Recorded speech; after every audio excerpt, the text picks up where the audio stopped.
ময়লা মাটির যেন স্তূপ পড়ে গিয়েছিল আমার বাসার পর্দাগুলোতে। বিশেষ করে জানালার পর্দাগুলো আমার মনে হয় একটু বেশি নোংরা হয়, যেহেতু বাইরে ধুলাবালি সরাসরি এসে পর্দায় লাগে। নো প্রবলেম, আমি এক চুটকিতে সবগুলো পরিষ্কার করে ফেলবো। যতই আমি বুয়াকে দিয়ে পরিষ্কার করি না কেন, আমার মন মতো হবে না, ওরা কোনো রকম দায় এড়াবে।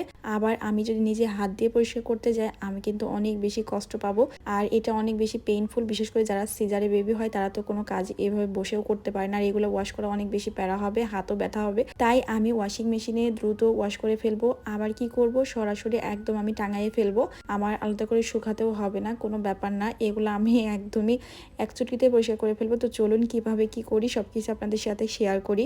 তো আমার আগের যে কাপড় চোপড়গুলো ওয়াশিং মেশিনে ছিল, এগুলো সব আমি বাইরে ফেলে দিলাম, মানে বাইরে রাখলাম আর কি। তারপরে আমি হচ্ছে ওয়াশিং মেশিনের পানিটা অন করে, মানে পানিটা চালু করে দিয়ে তারপরে হচ্ছে এর মধ্যে আমি পরিমাণ মতো সাবানের গুঁড়ি দিয়ে দিলাম। দেওয়ার পরে এখন হচ্ছে আমি আমার যে পর্দাগুলো ছিল, এগুলো হচ্ছে আমার বাসার মানে ড্রয়িং রুমের পর্দাগুলো আর কি আপাতত দিচ্ছে, ড্রয়িং রুমের পর্দা, কারণ এগুলো হচ্ছে কম ময়লা, এজন্য এগুলো একটু আগে দিলাম। আর হচ্ছে যেগুলো বেশি ময়লা জানালার পর্দা, ওগুলো একটু পরে দিব। তো যাই হোক, এখন আমার কিন্তু ওয়াশ করা শেষ। তো মানে প্রথম ওয়াশটা, এখন আমি সেকেন্ড ওয়াশের জন্য আবার নতুন করে পানি দিলাম, দিয়ে হচ্ছে এই তো আমি ওয়াশ করে নিলাম। এখন আমি বালতিতে রাখছি, আর এইগুলো হচ্ছে আমি বালতিতে রাখছি অন্য একটা কারণে, সেটা আপনাদের সাথে একটু পরেই শেয়ার করব।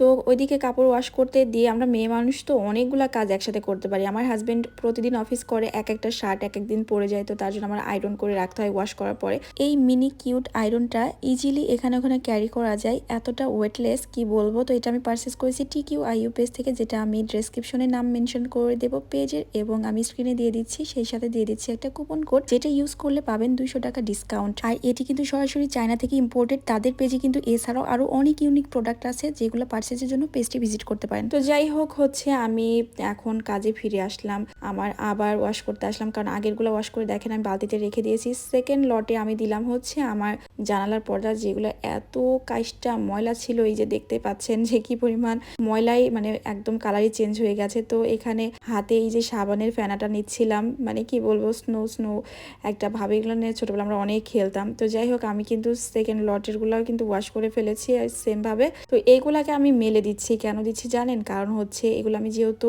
রুমের মধ্যে ইউজ করব, আর বাইরে কড়া রোদ পড়তেছে, তোমার হাজবেন্ড বলছে চলো রোদে শুকাই। আর এইগুলাকে আমি হচ্ছে সিনথেটিক যেগুলো, এগুলো আমি হচ্ছে এখন ওয়াশিং মেশিনে দিচ্ছি, জাস্ট একটু মানে ড্রাই ওয়াশ করলেই আমি এখনই সরাসরি হচ্ছে আমি জানালায় টাঙাই দিতে পারবো, কোনো ব্যাপার না। কারণ জানালাগুলো আগে দরকার হবে, আর রুমের গুলা তো হচ্ছে খুব একটা দরকার এখন, মানে না লাগালেও চলবে। তো এই তো আমি পর্দাগুলোকে জানালাতে এভাবে সরাসরি লাগিয়ে দিচ্ছি। ভিডিওটি কেমন লাগলো অবশ্যই জানাতে ভুলবেন না। আজকে এই পর্যন্তই, সবাই ভালো থাকবেন, সুস্থ থাকবেন, আল্লাহ হাফিজ।